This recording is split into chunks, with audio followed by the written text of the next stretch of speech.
Noong 1941, ang Yugoslavia ay isang bansang may iba't ibang lahi at relihiyon na nagtangkang manatiling neutral sa ikalawang digmaang pandaigdig. Gayunpaman, ang estratehikong posisyon nito sa Balkan ay ginawa itong isang mahalagang target para sa mga kapangyarihan ng Axis. Sa ilalim ng presyo ng Alemanya, ang gobyerno ng Yugoslavia ay sumang-ayon na sumali sa Tripartite Pact. Ngunit ang isang kudeta na pinamunuan ng mga opisyal na makaalyado ay nagdulot ng galit ni Hitler. Bilang tugon, sinalakay ng Nazi Germany at ng mga kaalyado nito ang Yugoslavia noong Abril ng 1941 na hinati ang teritoryo nito sa iba't ibang mga bansang sumasakop. Ang Serbia ay napasailalim sa kontrol ng Alemanya, habang ang Croatia ay naging isang pasistang estado na maka-Alemanya. Hinati ng Hungary, Bulgaria at Italia ang iba pang mga rehiyon na nagpatibay ng isang brutal na okupasyon na nagdala ng pag-uusig, paniniil at paglipol. Ang kapalaran ng mga Hudyo sa Yugoslavia ay lalong naging trahedya. Sa humigit kumulang 78,000 naninirahan sa bansa bago ang digmaan, ang karamihan ay ipinatapon at pinatay sa mga kampong konsentrasyon ng Nazi at mga kolaborador. Paano nangyari na ang isang bansang may iba't ibang lahi ay nauwi sa isa sa pinakamasahol na masaker sa kasaysayan?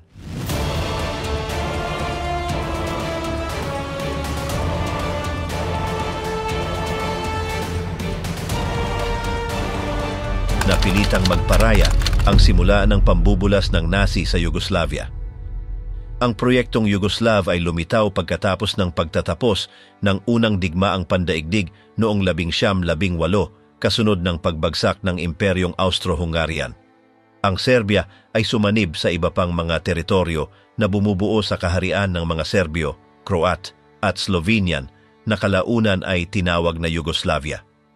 Nilalayo ng bansang ito na tipunin ang tinatawag na mga mamamayang Slavic sa timog na pinagsasama ang iba't ibang mga etnikong grupo na nakakalat sa iba't ibang rehiyon. Ang mga Serbyo na may pananampalatayang Orthodox ay may kabisera sa Belgrade. Ang mga Croat na karamihang Katoliko ay nasa Zagreb. Ang mga Bosnian na may relihiyong Muslim at may lahing Turko sa Sarajevo. Ang mga Slovenian na Katoliko rin sa Ljubljana. Ang mga Montenegrin na may tradisyong Orthodox sa Cetinje. Ang mga Macedonian na may impluensyang Griego sa Skopje at ang mga Kosovar na Muslim na may pinagmulang Albanian sa Pristina. Sa buong ika-20 siglo, ang katatagan ng kaharian ng Yugoslavia ay naapektuhan ng mga tensyon sa pagitan ng iba't ibang mga komunidad, lalo na ang pangingibabaw ng Serbia sa Croatia at Slovenia na ang mga naninirahan ay nakaramdam na sila ay pinagkakaitan ng Belgrade. Ang pampublikong administrasyon ay kontrolado sa karamihan ng mga Serbyong opisyal, gayon din ang nangyari sa mga pangunahing sektor ng ekonomiya at pananalapi. Sa Royal Yugoslav Army, ang presensya ng Serbia ay napakalaki.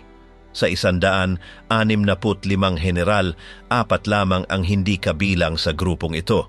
Ang mga hindi pagkakapantay-pantay na ito ay nagpahirap sa ilang mga rehiyon at nagpalakas sa paglago ng mga nasyonalistang kilusan na sumasalungat sa pagkakaisa ng bansa tulad ng mga Ustacha Croat o ang Internal Macedonian Revolutionary Organization.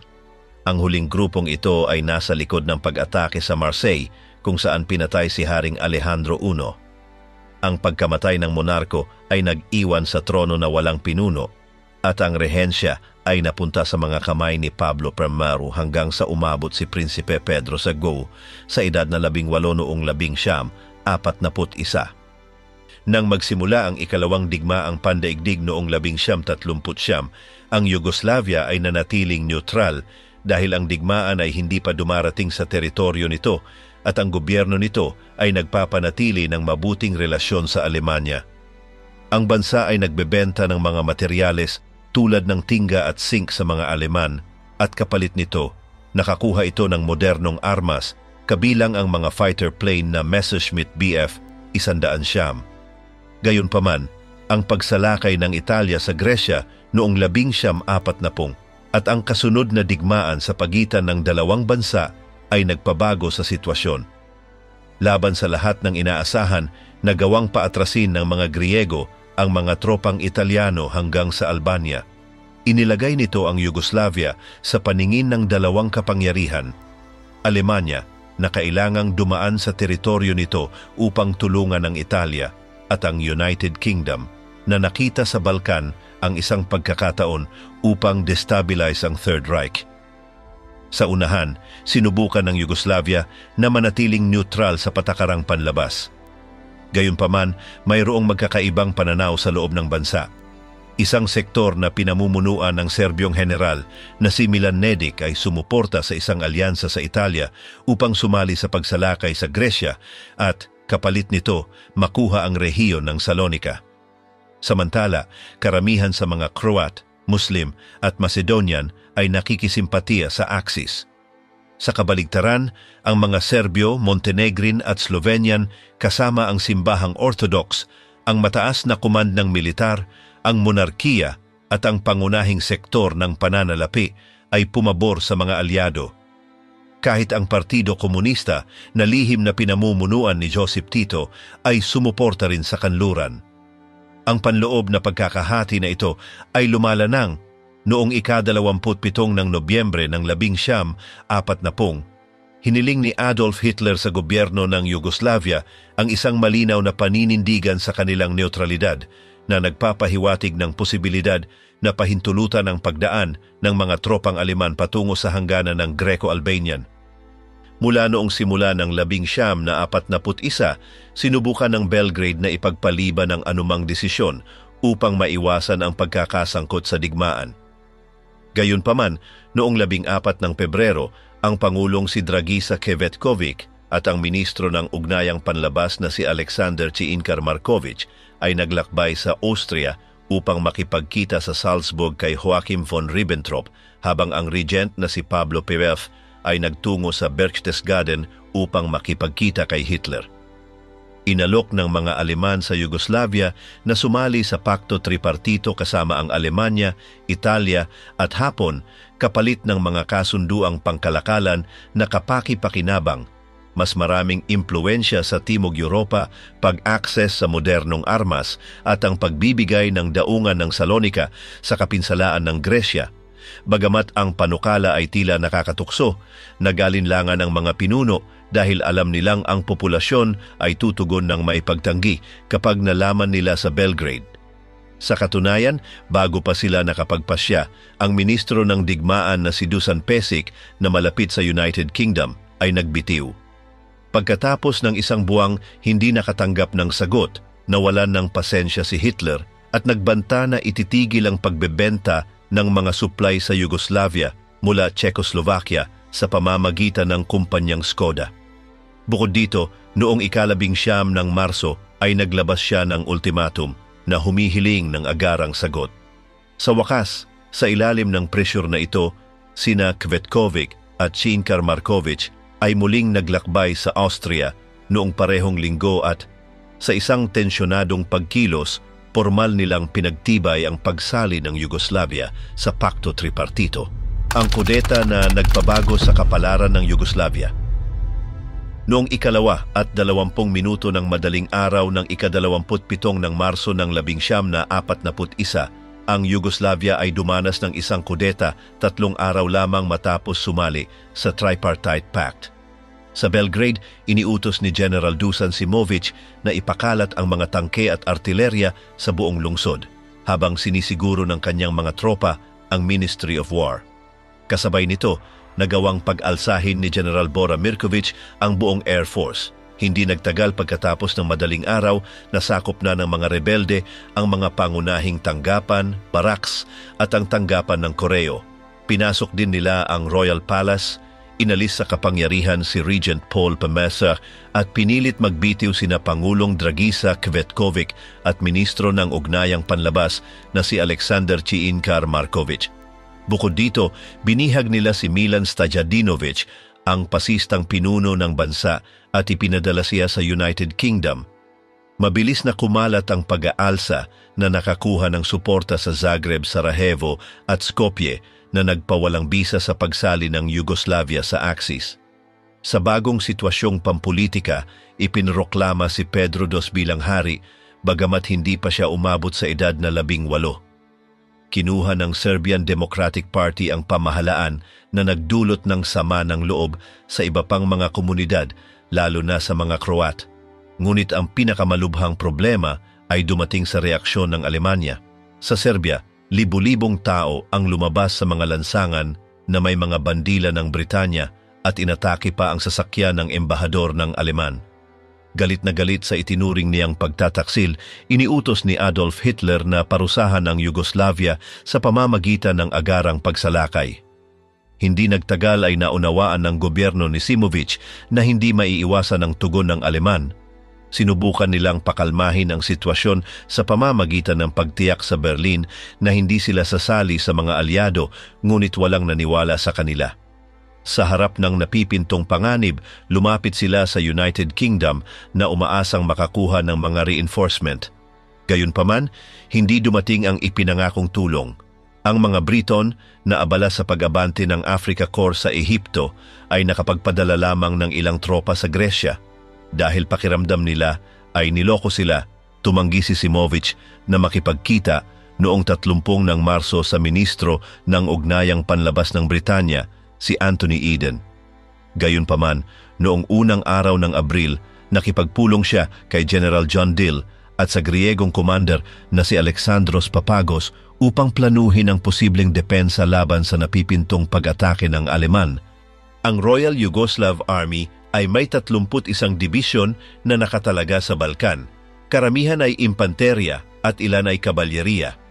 Ang mga unit na ito ay nakaayos sa iba't ibang mga grupong militar na may mga independenteng pormasyon na kinabibilangan ng iba't ibang mga estratehikong puwersa. Bagamat ang mga sundalo ay mahusay na sinanay at may modernong kagamitan, ang pagkakaiba-iba ng etniko sa loob ng mga tropa ay nagdulot ng panloob na mga alitan. Marami ang nakakita sa digmaan bilang isang pagkakataon upang tumakas o sumali pa sa Axis. Tungkol sa mga armored vehicle, ang kagamitan ay luma at limitado. Sa 172 tangke ng unang batalyong armado, 110 ang Renault FT-17 mula sa unang digmaang pandaigdig, habang ang natitirang 54 ay binubuo ng mga Renault R35 na Prances at 8 SID na nagmula sa Czechoslovakia, lahat ay mga luma ng modelo.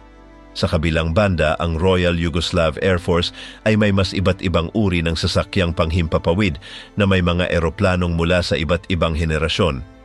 Sa kabila ng pagkakaroon ng mga lumang modelo, nagpapatakbo rin sila ng mga fighter plane na Messerschmitt Bf 100 at mga bomber na Dornier Do 17 na binili mula sa Alemanya, pati na rin ang mga twin-engine na Blenheim ng Britanya.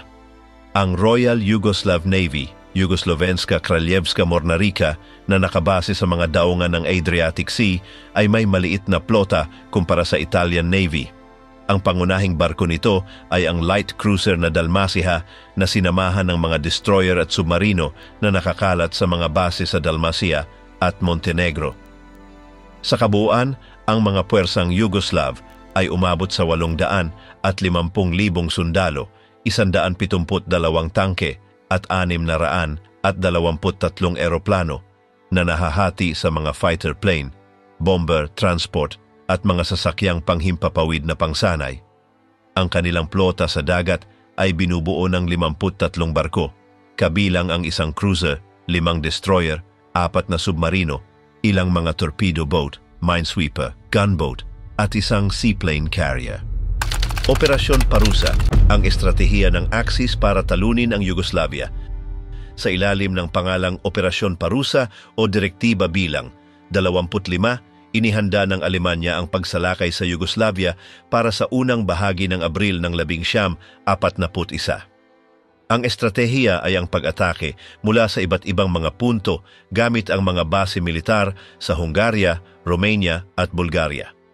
Sa pagkakalat na ito, ang mga puwersang Yugoslav ay mapapaligiran sa iba't ibang mga harapan na magpapahintulot sa mga Aleman na sumulong ng hindi nakakatagpo ng malaking pagtutol.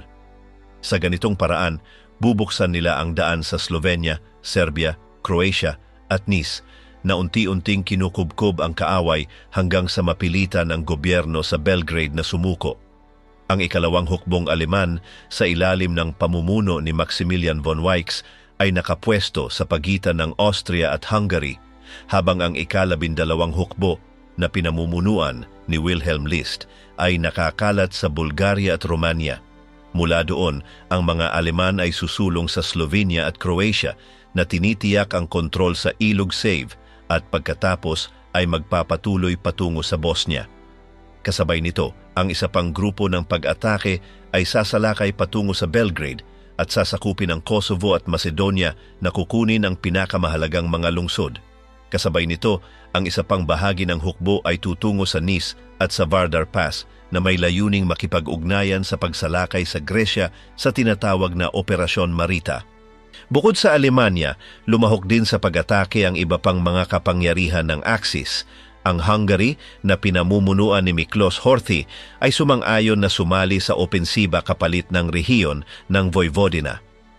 Gayunpaman ang punong ministro na si Pál Teleki na nagtatanggol sa kasunduan ng pagkakaibigan sa Yugoslavia ay nagpakamatay nang makita niyang sinira ng kanyang bansa ang kasunduan. Samantala, sinuportahan ni Mussolini ang pagsalakay sa pag-asang masakop ang Dalmatia at ang mga isla ng Adriatic, mga teritoryong hindi nakuha ng Italia pagkatapos ng unang digmaang pandaigdig. Ang Bulgaria, sa ilalim ni Tsar Boris III, ay sumali sa layuning mabawi ang Upper Macedonia, habang ang Albania na naiimpluwensyahan ng Italia ay naghangad na lumawak patungo sa Kosovo. Ang Romania, na pinamumunuan ni Ion Antonescu, ay hindi direktang nagpadala ng mga tropa, ngunit pinahintulutan ng mga Aleman na gamitin ang kanilang mga estratehikong base sa Timisoara. Ang Italia, pagkatapos ng Alemanya, ang bansang nagambag ng pinakamaraming tropa sa pagsalakay. Mula sa Julian Alps, isang hukbong Italiano ang sumulong patungo sa Slovenia at Timog Kanlurang Croatia, habang ang isa pang grupo ay sumalakay sa Montenegro at Macedonia mula sa Albania. Aktibo rin ang Hungary na nagpadala ng mga tropa sa hilagang Serbia. Nagpakalat ang Bulgaria ng mga unit militar sa lugar ng Nice at nagambag ang Albania ng kanilang pasistang milisya upang suportahan ang komunidad ng Albanian sa Kosovo. Sa kabilang banda, ang Romania ay nakipagtulungan sa artilerya at mga seksyong militar sa mga estratehikong punto. Sa kabuuan, ang mga puwersa ng Axis ay nagtipon ng humigit kumulang 700,000 sundalo. Sa mga ito, 337,000 ay mga Aleman, 250,000 Italiano, 100,000 Hungarian, 15,000 Bulgarian, 5,000 Albanian at 1,000 Romanian. Sa mga kagamitan, ang blok ng Axis ay may 875 tangke at 1,756 na eroplano, na ang karamihan ay nasa kamay ng Alemanya at Italia. Pagpapatupad ng plano ang pagbagsak. Noong madaling araw ng ika-6 ng Abril ng 1941, isang base ng hukbong Yugoslav na matatagpuan sa humigit kumulang 128 kilometro mula sa Belgrade ang nakadetect ng mga eroplanong kaaway na lumilipad sa ibabaw ng hangganan ng Hungary. Dahil walang posibilidad na makaganti, humigit kumulang 150 eroplanong Aleman sa ilalim ng pamumuno ni General Alexander Löhr na nagmula sa Romania, kasama ang ilang mga unit ng Italiano, ang dumating sa kabisera ng Serbia. Isang grupo ng 50 Stuka dive bomber ang nanguna sa pag-atake na naghagis ng mga pampasiklab na bomba sa sentro ng lungsod. Kasabay nito, inatake ng mga Messerschmitt Bf-100 na fighter plane at Messerschmitt Bf-110 bomber ang paliparan ng Zemun, kung saan sinira nila sa lupa ang 50 eroplanong Yugoslav, kabilang ang 26 na Dornier, 17 bomber at iba pang mas lumang mga modelo. Habang nangyayari ito, ibinuhos ng mga Heinkel, 111 at Dornier 17 bomber ang kanilang arsenal sa iba't ibang estratehikong lugar na sinira ang Dedinje Royal Palace, ang Topsider Barracks, ang Military Academy, ang railway station, ang post office at ang mga ministeryo ng Air at Navy.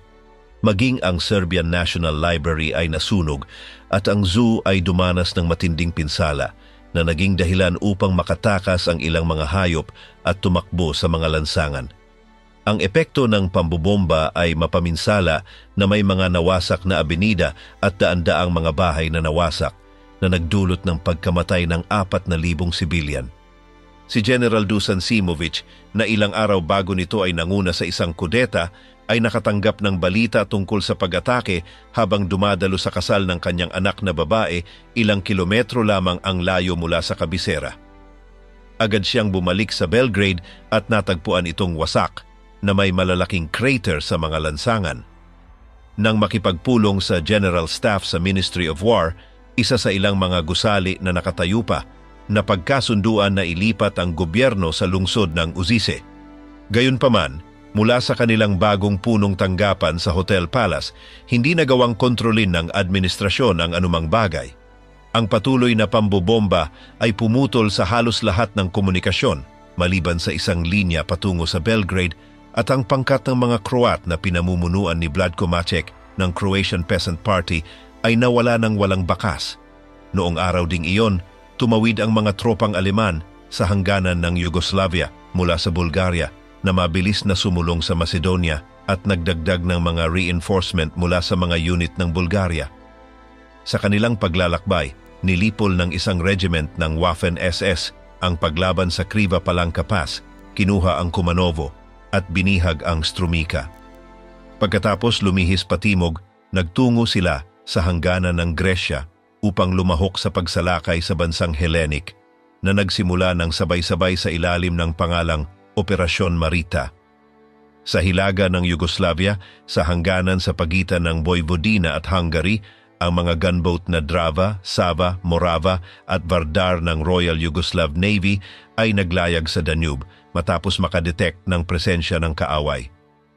Bilang ganti, nagpakawala sila ng ilang mga putok laban sa Hungarian na lungsod ng Mohacs na nagdulot ng pinsala.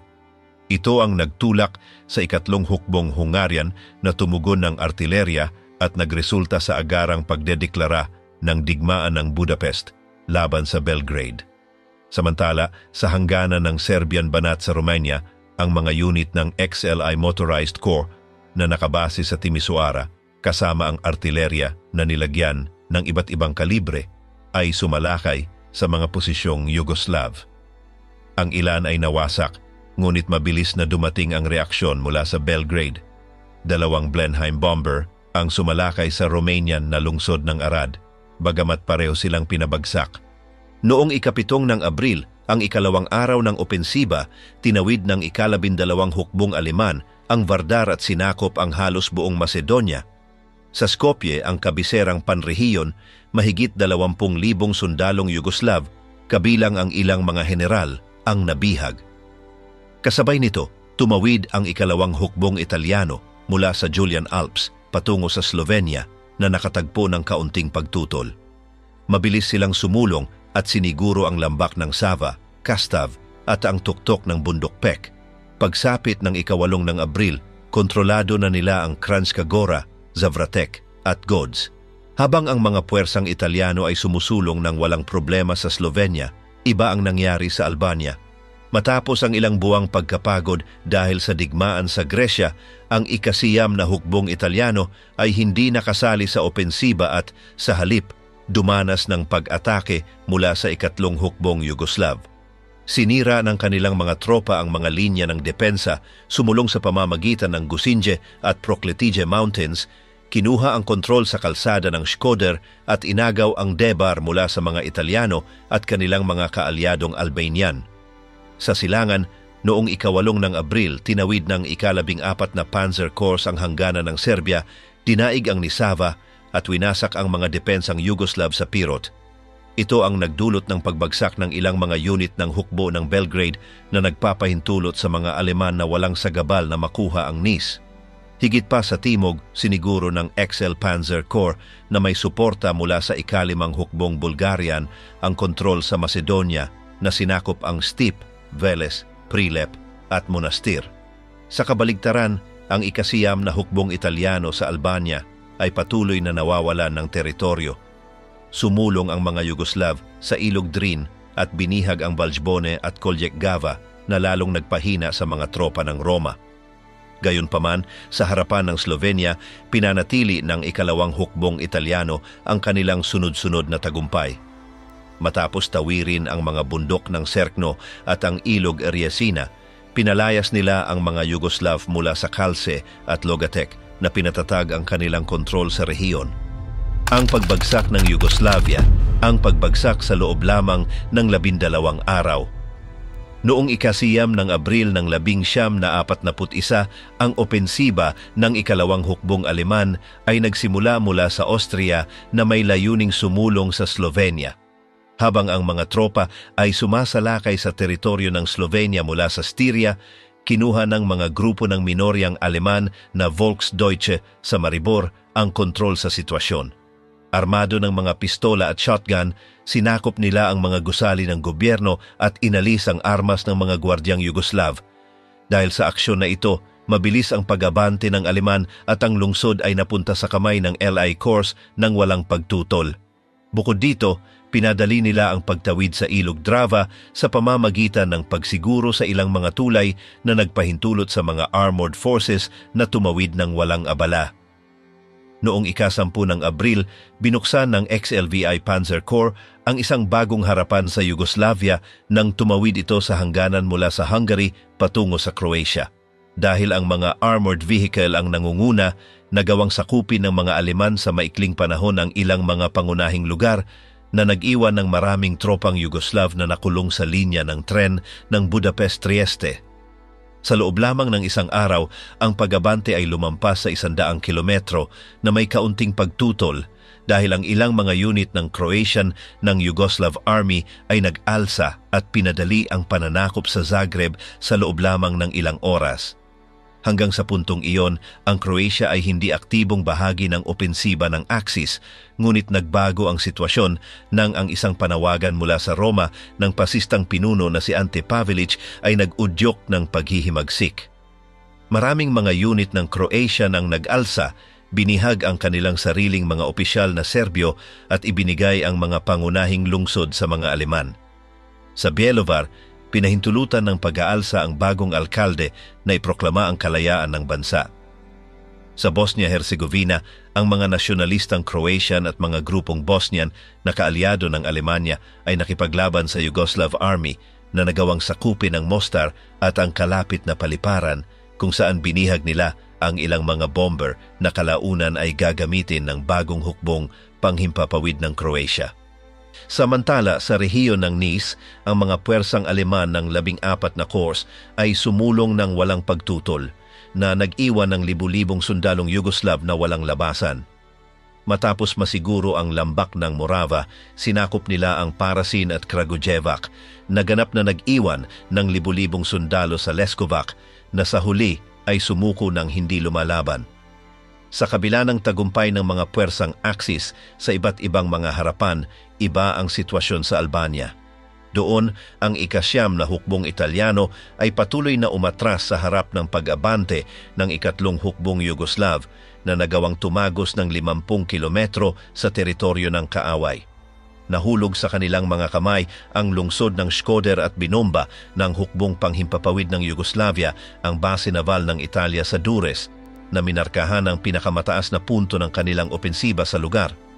Noong ika-11 ng Abril ng 1941, binuksan ang isa pang harapan sa Yugoslavia nang tumawid ang mga tropang Aleman mula sa Romania patungo sa Serbia.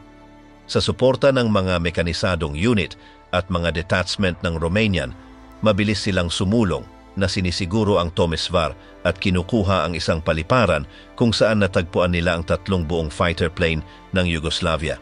Ang bilis ng pag-atake ay napakalaki na.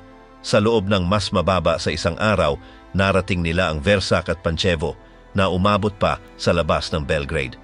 Samantala, sa Slovenia, ipinagpatuloy ng mga Italyano ang kanilang opensiba sa pamamagitan ng pagsakop sa Susak at Kraljevica bago pumasok ang 2 elite battalion sa Ljubljana sakay ng mga truck. Kasabay nito, sa Albania, nagbago ang sitwasyon. Matapos umatras, nagawang lokohin ng mga Italyano ang mga puwersang Yugoslav sa pamamagitan ng isang peking telegrama na humantong sa kanila sa isang ambush. Dahil nasa kanilang pabor ang lupain, nagsimula sila ng isang kontraopensiba na nagpalaya sa mga Yugoslav mula sa Albania, na partikular na pinahirapan ang isa sa kanilang mga dibisyon na inatake ng mga tangket malapit sa ilog Pronisat. Sa Croatia, naharap sa matinding kahirapan ang hukbong Yugoslav. Mabilis na sinakop ng mga Aleman ang mga estratehikong lugar tulad ng Slatina at Nosis, bukod pa sa pag-agaw sa Osikej, isang mahalagang posisyon para makapasok sa Serbia. Lumala ang sitwasyon dahil sa mga pag-aalsa ng mga grupong Croatian na kasama ng mga pasistang milisya ay inalis ang armas ng mga unit ng Yugoslav at sinakop ang ilang mga lungsod, kabilang ang Kaplihna, Trebinje at Bileka. Kinabukasan, noong ika-12 ng Abril, sumali ang Hungary sa pagsalakay sa pamamagitan ng pagtawid sa hangganan ng Vojvodina. Sumusulong sa tatlong magkakaibang direksyon, nakuha ng kanilang mga tropa ang Semum, binihag ang Batska at narating ang Drave, bagamat ang kanilang pag-unlad ay pansamantalang natigil sa Novi Sad, kung saan sinubukan ng populasyon ng Serbia na armado ng anumang makita nila na lumaban. Sa iba pang bahagi ng bansa, walang tigil ang opensiba ng Axis. Matapos lipulin ang mga unit ng Yugoslav sa Osijek, sumulong ang mga Aleman ng may nakakagulat na bilis na sinakop ang Mitrovica, Lazarevac, Zvornik, Valjevo, Sisak at Bihak. Higit pa sa kanluran, nilinis ng iba pang mga unit ang lambak ng Nichava at narating ang tuktok ng Bundok Abala. Samantala, sinakop ng mga Italyano ang Karlovac at Senj at nagbaba ng mga tropa sa mga isla ng Adriatic. Sa dagat, nakulong ang plota ng Yugoslav sa mga daungan dahil sa superior na puwersang pandagat ng Italia at pinalubog ng hukbong panghimpapawid ng Aleman ang gunboat na Drava sa Danube, na nagdulot ng 121 kaswalti. Noong dapit hapon ng ika-12 ng Abril ng 1941, ang mga nangungunang unit ng ikalawang SS Panzer Division Das Reich ay dumating sa labas ng Belgrade. Isang grupo na pinamumunuan ni Kapitan Fritz Klingenberg ang nagpasya na sumugal sa isang mapanganib na operasyon. Tumawid sila sa Danube sakay ng isang motorboat na nagawang makadaong ng hindi napansin ng mga gwardyang Yugoslav. Nang nasa loob na, sinamantala nila ang kalituhan upang gumalaw sa lungsod nang walang pagtutol, inalis ang armas ng mga lokal na puwersa at sinakop ang City Hall. Doon 6 lamang na sundalo ang nagawang patalsikin si Mayor Jevrem Tomic at palitan siya ni Ivan Milicevic na nag-utos sa pagsuko ng garison. Sa hating gabi ng ika-12 hanggang ika-13, ang buong Belgrade ay napasailalim sa kontrol ng ika-12 hukbong Aleman. Noong ika-13 ng Abril, humina ang intensidad ng opensiba ng Aleman, ngunit patuloy na sumulong ang kanilang mga kaalyado. Sinakop ng mga tropang Italyano sa Slovenia ang Otočak at Gradak, habang sa Albania sinimulan ng mga puwersang Axis ang kanilang pagabante sa Montenegro na pinalayas ang natitira sa ikatlong hukbong Yugoslav malapit sa Lake Scutari. Sa Vojvodina, nakipaglaban ng mga sundalong Hungarian sa mga labanang urban sa Novi Sad, bagamat nagawa nilang sakupin ang Senta at masiguro ang Baranja. Noong ika-14 ng Abril, lumala ang sitwasyon para sa Yugoslavia. Sinakop ng mga unit ng Italyano ang Knin, habang ganap na sinisiguro ng mga Hungarian ang Vojvodina sa pamamagitan ng pagbihag sa Novi Sad. Dahil dito, ang haring si Pedro Sekemen at ang kanyang gobyerno na inilipat ang pansamantalang kabisera sa Pale ay nagpasya na tumakas. Naglakbay muna sila sa Knin sa Montenegro, pagkatapos sa Athens sa Gresya, at sa huli ay dumating sa Cairo, kung saan inalok sila ng United Kingdom ng kanlungan. Kinabukasan, noong ika-15 ng Abril, sinubukang ilikas ang natitira sa Royal Yugoslav Air Force. 18 eroplano ang nakalipad patungo sa Ehipto, ngunit 5 bomber ang nawasak sa isang pag-atake sa himpapawid ng Aleman sa paliparan ng Paramitya sa Gresya. Samantala, sa lupa, nagpatuloy ang pag-abante ng Axis ng walang pagtutol. Ang mga tropang Aleman na nagmula sa Croatia ay pumasok sa Bosnia-Herzegovina. na sinakop ang Banja Luka, Travnik, Semica at Sarajevo. Kasabay nito, sinakop ng ika-12 hukbong Aleman ang Valjevo at tumawid sa ilog Drina, habang ang mga Italyano sa Timog Croatia ay sinakop ang Gospic, Sebenico, Split, Sibenik at Metkovic. Ang Montenegro, na hanggang noon ay hindi gaanong apektado ng pagsalakay, ay dumanas ng mapaminsalang dagok noong ika-16 ng Abril. Dinurog ng mga tropang Italyano ang ikatlong hukbong Yugoslav at sinakop ang Podgorica. Pagkatapos ay sumulong sila patungo sa Nikšić at sumali sa mga rebelding Croatian sa Trebinje. Sa Timog Silangan, sa hangganan ng Albania, sinakop ng mga sundalong Italyano ang Macedonia, na sinakop ang Debar, Ohrid, Struga at Bitola, habang sa Kosovo, sa suporta ng milisyang Albanian, sinakop nila ang Prizren. Noong ika-17 ng Abril, ang karamihan sa bansa ay kontrolado na ng Axis, maliban sa baybayin ng Adriatic, kung saan naganap ang mga huling labanan. Mula sa silangan, sumulong ang mga puwersang Italyano sa Cetinje at sa daungan ng Kotor, kung saan pinalubog ng hukbong pandagat ng Yugoslavia ang kanilang sariling mga barko upang maiwasang mahulog ang mga ito sa kamay ng kaaway. Mula sa kanluran, sinakop ng isang batalyon ng Black Shirts ang Dubrovnik, na kalaunan ay pinangalan ng Ragusa. Dahil sa ganap na pagbagsak ng sitwasyon, noong ika-17 ng Abril, humiling ng tigil putukan si General Danilo Kalafutiv. Gayunpaman, dahil wala siyang autoridad na makipagnegosasyon, lumapit sila kay Alexander Sinkar Markovic, ang dating ministro ng Foreign Affairs, na dinala sa Belgrade upang lagdaan ang unconditional surrender ng Yugoslavia. Mula noon, ang buong teritoryo ay napasailalim sa kontrol ng mga puwersang Axis. Jasenovac, ang impyerno ng Balkan at ang mga masaker sa Sirmia. Nang magkawatak-watak ang Yugoslavia noong Abril ng 1941, ilang mga rehiyon ang nagdeklara ng kanilang autonomiya. Kabilang dito ang Independent State of Croatia, Montenegro at ang National Salvation Serbia. Sa huli, isang rehimeng sunod-sunuran sa Third Reich na pinamumunuan ni Milan Nedic ang nagpatupad ng mga hakbang na inspirasyon ng ideolohiyang Nazi. Noong 30 ng Abril ng taong iyon, nilagdaan ni Nedic ang Decree on Racial Origin na ibinukod ang 16,000 Hudyo na naninirahan sa teritoryo. Gayunpaman, ang mga unang pagpatay sa teritoryo ng Serbia ay hindi gawa ng mga autoridad ni Nedic, kundi ng Croatian Army at ng milisyang Ustacha, na sa kanilang pag-abante sa Sirmia ay pinatay ang daan-daang Hudyo sa lugar ng Ilog Sava at Banat. Ang iba ay ipinadala sa Jasenovac, isang kampong eksterminasyon kung saan naganap ang mga kakilakilabot na krimen noong ikalawang digmaang pandaigdig. Sa kontekstong ito, ang Jasenovac ay naging sentro ng terorismo sa Balkan.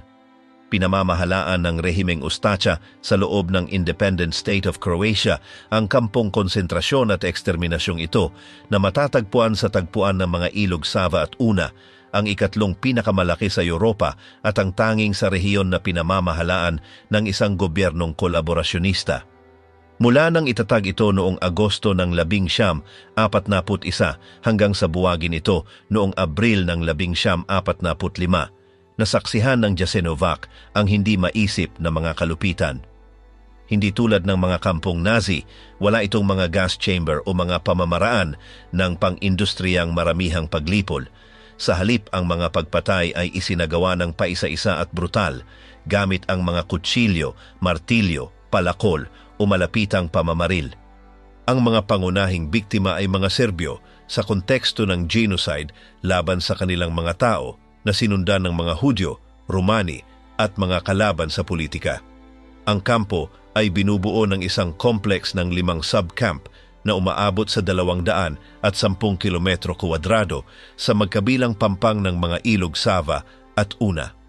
Ang pinakamalaki sa mga ito ay ang tinatawag na Brick Factory na matatagpuan sa 100 kilometro mula sa Zagreb. Mayroon ding iba pang mga sektor tulad ng Stara Gradiška, Gradina Donja, 5 farm ng sapilitang paggawa at ang Romani camp ng Ustica. Ang eksaktong bilang ng mga biktima ay nananatiling paksa ng debate. Ngunit ang pinakatanggap na mga bilang ay nagpapahiwatig na humigit kumulang 100,000 tao ang pinatay sa Jasenovac sa pagitan ng 19 na 41 at 19 na 45 na ginagawa itong isa sa pinakamamamatay na kampong eksterminasyon sa ikalawang digmaang pandaigdig. Sajmiste, ang kampo ng kamatayan at ang gas truck na nagpawi sa mga Hudyo ng Serbia. Ang Belgrade, ang kabisera ng Serbia, ang may pinakamalaking populasyon ng Hudyo sa Yugoslavia, kaya ito ang naging unang target ng Third Reich at ng gobyerno ni Milan Nedic. Noong Marso ng 1942, binihag ng mga unit ng SS at mga auxiliary forces ng Serbia sa ilalim ng pamumuno ni Harold Turner ang mga Hudyo ng lungsod. Agad na pinatay ang mga lalaki habang ang mga babae at bata ay ikinulong sa isang internment camp sa loob ng Sajmiste.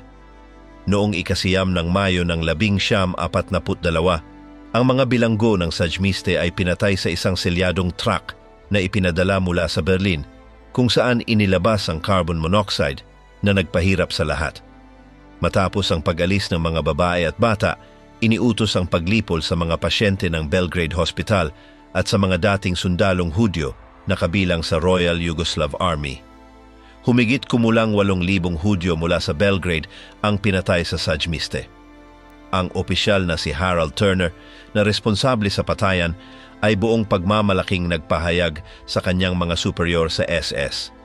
Ang Serbia ang tanging bansa sa Europa kung saan nalutas na ang problema sa mga Hudyo. Maliban sa pangyayaring ito, walang mga masaker na ganito ang laki sa National Salvation Serbia dahil sa mga restriksyon na ipinataw ni Milan Nedic. Gayunpaman, ang mga Hudyo at mga Romano ay inihiwalay sa lokal na populasyon at ipinadala sa iba't ibang mga kampong konsentrasyon, kung saan libu-libo pa ang namatay dahil sa hindi makataong mga kondisyon. Sa pagtatapos ng 1944, umatras ang mga puwersa ng Axis at ang Soviet Union ang kumuha ng kontrol na muling isinama ang Serbia sa Yugoslavia.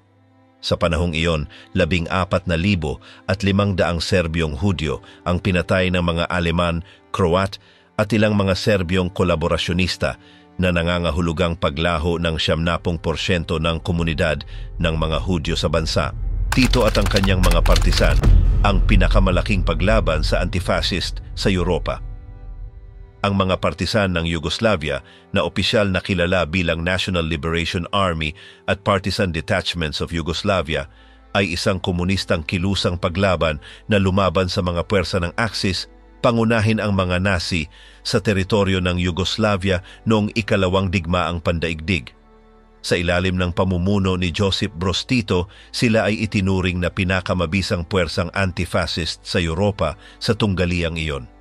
Sa simula, sila ay kumikilos bilang isang gerilya, ngunit sa paglipas ng panahon ay nagbago sila sa isang organisadong hukbo na umabot sa humigit kumulang 650,000 mandirigma sa pagtatapos ng 1944. Ang kanilang pangunahing layunin ay palayasin ang mga mananakop at magtatag ng isang sosyalistang estado na magsasama sa lahat ng mga etnikong grupo ng Yugoslavia. Matapos ang pagsalakay sa bansa noong Abril ng 1941, si Tito ang nanguna at binuo ang kilusang ito. Lumakas ang opensiba ng gerilya matapos salakayin ng Alemanya ang Unyong Sobyet noong Hunyo. Pagsapit ng Hulyo, sumiklab na ang isang malawakang rebelyon na may paunang pakikilahok ng mga Chetnik na pinamumunuan ni Draža Mihailović na humantong sa proklamasyon ng maikling buhay na Republika ng Užice. Sa kabila ng maraming opensiba ng Axis, nagawang labanan ng mga partisan na palaging nananatiling aktibo sa ilalim ng pamumuno ni Tito. Sa pagtatapos ng 1943, nagpasya ang mga alyado na bawiin ang kanilang suporta kay Mihailović at suportahan si Tito nang matuklasan nilang nakikipagtulungan ang mga Chetnik sa kaaway. Sa Tehran Conference, opisyal na kinilala ang mga partisan. Pagkalipas ng isang taon, noong taglagas ng 1944, nagawang palayain ng mga tropa ni Tito sa tulong ng Red Army ang Belgrade. Sa pagtatapos ng tunggalian, kontrolado na ng mga partisan ang bansa at pati na rin ang mga lugar tulad ng Trieste at Carinthia. Nang matapos ang digmaan, ang paglabang ito ay nagbago sa sandatahang lakas ng bagong tatag na People's Federative Republic of Yugoslavia. Ang kilusan ay may dalawang pangunahing layunin. Ang una ay ang harapin ang mga tropang sumasakop. Hanggang 1944 nang magsimula silang tumanggap ng sapat na dami ng suportang Britanya, ang tanging mga sandatang nakukuha nila ay mula mismo sa mga mananakop. Ang pangalawang layunin ay ang magtatag ng isang federal na komunistang estado kung saan magsasama-sama ang iba't ibang mga etnikong grupo. Upang makamit ito, sinikap ng Partido Komunista na akitin ang lahat ng mga grupong bumubuo sa Yugoslavia na tinitiyak na mapananatili ng bawat komunidad ang kanilang mga karapatan. Sa kabilang banda, ang karibal na kilusan, ang mga Chetnik ay may ibang-ibang interes. Nais nilang panatilihin ang monarkiya, protektahan ang populasyon ng Serbia at lumikha ng isang Greater Serbia sa pamamagitan ng pagpapalayas sa iba pang mga grupo mula sa mga rehiyong itinuturing nilang sarili. Mula sa simula ay nagkaroon ng tensyon sa pagitan ng dalawang panig, ngunit noong Oktubre ng 1941 ay lumala ang tunggalian at naging isang bukas na labanan. Itinuring ng mga Chetnik ang inklusibong paninindigan ni Tito bilang isang banta laban sa mga Serbyo, habang ganap na tinanggihan ng mga komunista ang kanilang pagtatanggol sa sistemang monarkiya. Noong mga unang taon, karamihan sa mga partisan ay mga Serbyo. Sa panahong iyon, kinailangan baguhin ng mga komander na Muslim at Croatian ang kanilang mga pangalan upang maiwasan ang mga problema sa kanilang mga kasamahan. Gayunpaman, nagbago ang sitwasyon matapos ang pag-urong ng mga tropang Aleman na itinulak ng opensiba ng Soviet at Bulgarian sa Serbia, North Macedonia at Kosovo noong taglagas ng 1944. Mula noon, mas maraming Serbyo, Macedonian at Albanian ang sumali, na lubhang nagpalaki sa bilang ng mga mandirigma. Pagsapit ng pagtatapos ng taong iyon, ang hukbong partisan ay mayroon ng 650,000 kalalakihan at kababaihan. Pagsapit ng Abril ng 1945, ang bilang na iyon ay lumampas sa 800,000 na nagpapatibay sa kanila bilang isa sa pinakamalaking puwersang militar sa tunggalian. Ang masaker sa Kragujevac nang barilin ng mga Nazi ang mga estudyante at sibilyan bilang paghihiganti. Noong 1941 sa kasagsagan ng pananakop ng Aleman sa Yugoslavia, iniutos ni Hitler ang isang brutal na paghihiganti laban sa Serbia. Ang layunin niya ay lipulin ang anumang paglaban pagkatapos ng pagsalakay. Ngunit ang sumunod ay isang hindi maisip na masaker. Sa bawat napatay na sundalong Aleman, pinatay ng mga Nazi ang 100 sibilyan at sa bawat nasugatan, binaril nila ang 50. Isa sa pinakamadugong pangyayari sa patakarang ito ng paglipol ang naganap sa Kragujevac, Serbia, kung saan sa loob lamang ng ilang araw ay pinatay ang libu-libong tao, kabilang ang mga estudyante, guro at inosenteng mamamayan. Ang patayang ito, bagamat hindi gaanong naaalala kaysa sa iba pang mga kalupitan ng Nazi, ay isang walang awang pagtatangka na durugin ang paglaban ng Yugoslavia. Ang lahat ay nagsimula noong Linggo, 19 ng Oktubre sa paligid ng Kragujevac, ang ika-4 na pinakamalaking lungsod sa Serbia pagkatapos ng Belgrade. Matatagpuan sa pampang ng Ilog Lepenica, kilala ang lungsod sa malakas nitong industriya lalo na sa paggawa ng makinarya at armas. Sa pagitan ng 1,800 at 18 at 1,800 at 39, ito ang unang kabisera ng modernong Serbia at doon ipinahayag ang unang konstitusyon ng Balkan. Noong 1941, mayroon itong populasyon na 20,749 na katao at ito ang sentrong pampolitika, pangkultura, pang-edukasyon at pang-industriya ng bansa. Para sa mga Nazi, gayunpaman, ang rehiyon ay isang kanlungan ng mga bandido, ang terminong ginamit nila sa pagtukoy sa mga mandirigmang Serbyo. Noong linggong iyon, kahit na hindi pa umiiral ang panuntunan na nagtatakda ng pagbaril sa 100 sibilyan para sa bawat napatay na sundalong Aleman, at 50 para sa bawat nasugatan, 415 katao ang pinatay. Ang mga biktima ay binihag sa mga operasyon kung saan hinarangan ng mga Nazi ang mga daanan papasok sa lungsod mula sa 3 kalapit na bayan.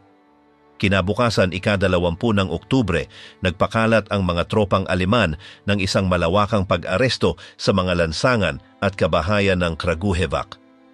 Halos 5,000 mamamayan ang dinakip upang piliin at pagkatapos ay patayin. Kinuha nila ang mga lalaki at kabataan mula sa kanilang mga tahanan, lugar ng trabaho, pabrika at mga pampublikong tanggapan.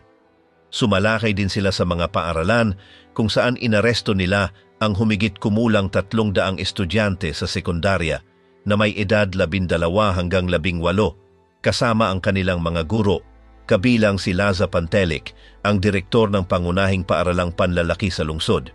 Pinaniniwalaan ng ilang mga historiador na mas mataas pa ang bilang ng mga dinakip na umabot sa 7,000. Kabilang sa kanila ang mga batang Romanian, karamihan ay mga Boy Scout na tumangging linisin ang sapatos ng mga sundalong Aleman. Tiniyak ng Wehrmacht sa mga binihag na ito ay isang pagberipika lamang ng mga dokumento at dadalhin sila sa kwartel para sa isang kontrol. Gayunpaman, kakaunti ang naniwala sa bersyong iyon. Ang ilan, batid ang kahihinatnan na naghihintay sa kanila, ay nagsimulang magsulat ng mga mensahe ng pamamaalam sa mga piraso ng papel na pinunit nila mula sa kanilang mga kwaderno sa pag-asang may makakakita nito. Nang araw na iyon, 123 Serbyong Hudyo, kabilang ang ilang kababaihan, ang binaril. Noong ika-21 ng Oktubre, habang nagpapatuloy ang patayan, naglathala at idinikit ng hukbong Aleman sa mga pader ng lungsod ang isang pahayag kung saan binigyang katwiran nito ang masaker. Ang duwag at taksil na pag-atake laban sa aming mga sundalo noong nakaraang linggo, kung saan 10 ang namatay at 26 ang nasugatan, ay dapat parusahan. Para sa bawat napatay na sundalong Aleman, 100 tao ang binaril. Para sa bawat nasugatan, 50. Karamihan sa kanila ay mga komunista, kriminal at kolaborador. Sa kabuuan, 2,300 katao ang pinatay. Anumang bagong sabotahe o pag-atake ay tutugunan ng may parehong kabagsikan. Iniwan ng mga Nazi ang katibayan ng paghihiganti. Ang mga larawang nailigtas mula sa kakilakilabot ay nagpapakita ng nakapangingilabot na mga eksena. Kabilang sa 144 na mag-aaral na pinatay kasama ang kanilang mga guro, marami ang binaril sa mga lupaing malapit sa lungsod na may takip na matataas na damo o mga palumpong. Lumilitaw silang nakatakip ang mga mata, ang ilan ay magkahawak ang mga kamay. Sinasabing ilang sa kanila ang buong tapang na sumigaw, "Kami ay mga batang Serbyo, paputukan ninyo kami bago sila mabaril." Ang iba ay namatay sa liblib na mga daan o sa mga pader na naghihiwalay sa ilog mula sa pangunahing abenida. Sa ilang mga larawan, makikita kung paano tinatapos ng mga opisyal na Aleman ang buhay ng mga nakahandusay na sa lupa sa pamamagitan ng mga putok. Mayroon ding mga biktima na binitay sa mga puno o mga poste ng ilaw sa gitnang plaza na nagpapaalala sa mga eksena ng unang digmaang pandaigdig. Ipinapakita ng isang larawan ang isang batang babae na nakabitin na at isang batang lalaki na may sombrero, takot na malapit ng lagyan ng lubid sa leeg. Ang mga bangkay ng mga namatay sa bukid at sa mga lansangan, marami dahil sa tama ng mabibigat na machine gun, ay inilibing sa mga libingan ng masa. Ang gawain ng paghuhukay at pagtatakip sa mga katawan ay ipinataw sa mga bilanggo na nakaligtas at kalaunan ay nagpatotoo sa mga paglilitis sa Nuremberg. Noong ika-20 ng Oktubre, 10 araw pagkatapos ng patayan, ang embahador ng Aleman sa Serbia, si Felix Benzler, ay nagpadala ng isang ulat sa Berlin. Sa kanyang mensahe, maikli at direkta sinabi niya, "Noong nakaraang linggo, isinagawa ang malawakang pagpatay sa mga Serbyo sa Kraljevo at Kragujevac bilang paghihiganti sa pagkamatay ng mga sundalo ng Wehrmacht na naglapat ng proporsyon ng 100 Serbyo sa bawat Aleman. Sa Kraljevo, 1,700 katao ang binaril at sa Kragujevac, 2,000 at 300. Kinumpirma ng diplomatikong ulat na ito na hindi lamang ang Kragujevac ang dumanas ng gayong kalupitan. Ang mga masakir ng Nazi na sabay-sabay sa iba't ibang mga lugar ay nagpataas sa bilang ng mga biktima ng paghihiganti ng Aleman sa mga bilang na humigit kumulang 7,000 hanggang 10,000. 50 kilometro mula roon sa Kraljevo, pinatay nila ang hindi bababa sa isang miyembro ng bawat pamilya sa bayan. Winasak ng Wehrmacht ang Rudnik habang ang Gorny Milanovac ay nawasak ng mga pag-atake ng mga pampasabog na bomba. Sa 464 na bahay nito, 72 lamang ang natira. Bukod sa mga Serbyo, pinatay din ang mga Romanian, Macedonian, Slovenian, Hudyo, Muslim at Kristiyano. Ang pinakahuling mga pagsisiyasat ay nagtatakda na ang eksaktong bilang ng mga namatay sa Kragujevac ay umabot sa 2,778. Itinala ito ng Memorial Park ng lungsod at ng museo ng ika-21 ng Oktubre kung saan pinananatili ang mga liham ng pamamaalam na isinulat ng mga hinatulan kasama ang kanilang mga pag-aari at mga dokumentong nagpapaalala sa masaker. Isa sa pinakamahalagang monumento sa lungsod ang nagpaparangal sa memorya ng mga estudyanteng binaril. Noong 2012, ipinag-utos ng Pambansang Asambleya ng Serbia ang ika-21 ng Oktubre bilang araw ng paggunita bilang parangal sa mga biktima ng Serbia noong ikalawang digmaang pandaigdig. Ang militar na Nazi na si Franz Boheme ay inaresto sa Norway nang matapos ang digmaan. Sa tinatawag na mga pangalawang paglilitis sa Nuremberg, siya ay nilitis para sa masaker sa Kragujevac at para sa maraming krimen sa digmaan na ginawa ng kanyang mga tropa sa Serbia. Noong ika-29 ng Mayo ng 1947, siya ay nagpakamatay sa pamamagitan ng pagtalon mula sa ika-4 na palapag ng bilangguan kung saan siya nakakulong. Ang kanyang mga labi ay nakahimlay sa Graz, isang lungsod na matatagpuan sa timog ng Austria. Ang tahimik na paglipol, ang pag-uusig sa mga Aleman sa Yugoslavia. Sa pagtatapos ng ikalawang digmaang pandaigdig at sa mga unang taon ng Cold War, ang Yugoslavia ay nagsagawa ng isang matinding pag-uusig laban sa iba't ibang mga minoryang etniko sa loob ng teritoryo nito. Ang rehimeng pinamumunuan ni Josip Broz Tito ay nagtulak ng mga hakbang na ito laban sa mga Croat, Sloven, Montenegrin, Italiano at Hungarian. Ngunit isa sa mga pinakaapektadong komunidad ay ang 500,000 etnikong Aleman o Auslanddeutsche na inakusahan ng pakikipagtulungan sa Third Reich. Sa pagdating ng Red Army noong 1944 at ang pagpapalaya sa Belgrade, maraming mga Aleman na naninirahan sa rehiyon ang napasa ilalim sa kontrol ng mga partisan ng Yugoslavia. Mula sa sandaling iyon, sa suporta ng ilang mga sektor ng lokal na populasyon, sumiklab ang isang alon ng karahasan laban sa kanila.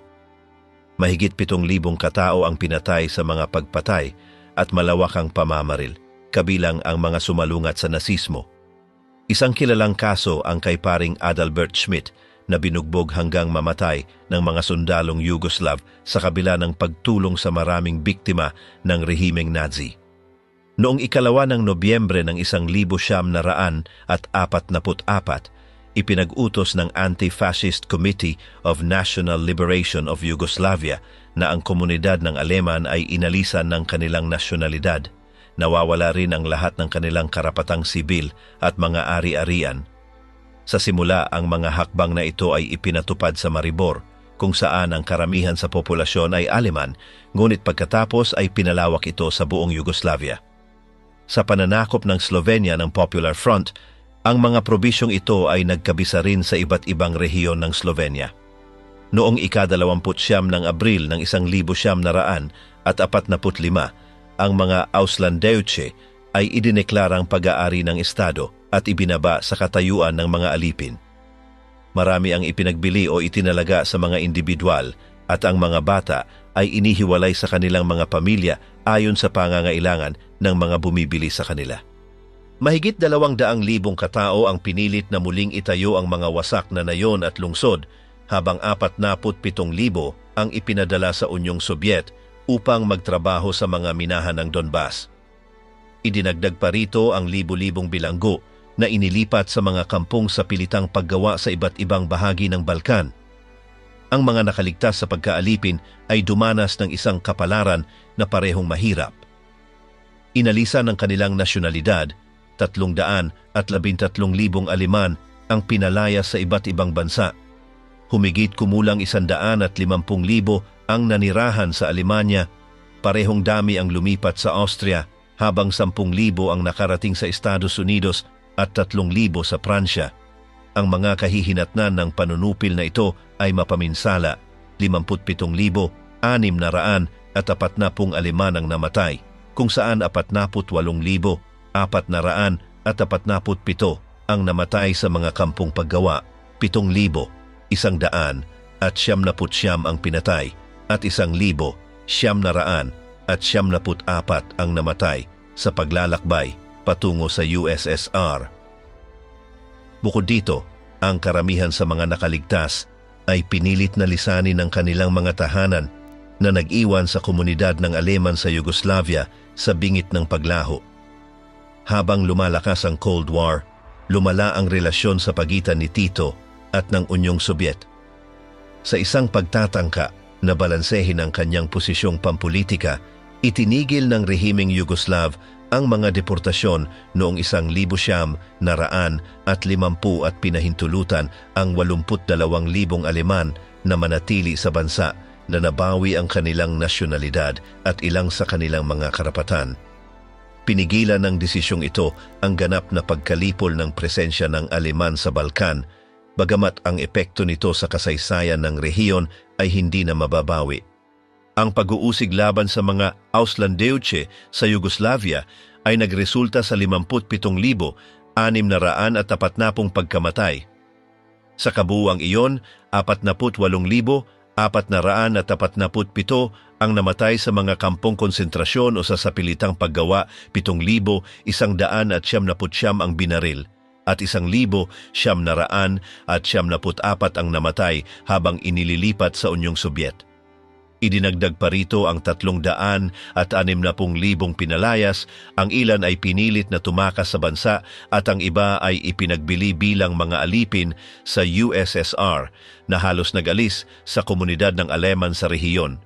Sa pagsisimula ng Cold War, pinutol ng Yugoslavia ang relasyon sa USSR at si Josip Broz Tito sa kanyang pagtatangka na panatilihin ang bansa sa isang neutral na posisyon ay nag-utos na itigil ang mga deportasyon. Salamat sa desisyong ito, noong 1,950, 82,000 Aleman ang nagawang manatili, nabawi ang kanilang nasyonalidad at muling naging mga mamamayang may karapatan, na sa gayon ay pinigilan ang ganap na paglaho ng kanilang mga tao sa Balkan. Ang pagsalakay sa Yugoslavia noong 1,941 ang naghudyat sa simula ng isa sa pinakamadilim na mga kabanata sa kasaysayan ng bansa. Ang pagkakawatak-watak ng teritoryo ang nagpadali sa pagpapatupad ng mga patakarang genosidal ng mga sumasakop at ng kanilang mga lokal na kolaborador. Sa independent state of Croatia, isinagawa ng pasistang rehimeng Ustacha ang paglilinis etniko at relihiyoso ng mga Serbyo, Hudyo at Romano sa mga kampong eksterminasyon tulad ng Jasenovac.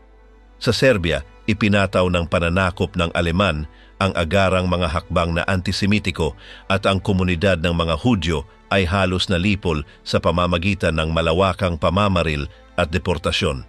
Hindi nagtagal ay sumibol ang paglaban. Sa isang panig, ang mga monarkistang Chetnik na tapat kay Haring Pedro II ay nakikipaglaban upang ibalik ang dating Yugoslavia, habang ang mga komunistang partisan na pinamumunuan ni Josip Broz Tito ay nagtataguyod ng isang labanang antipasista na naglalayong din ng isang pagbabagong pampulitika at panlipunan.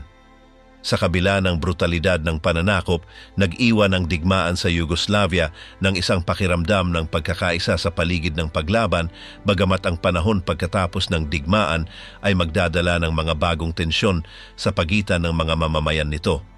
Ang Holocaust sa Yugoslavia ay hindi lamang nagwakas sa buhay ng libu-libong Hudyo, kundi winasak din nito ang buong mga komunidad na naging mahalagang bahagi ng bansa sa loob ng maraming siglo.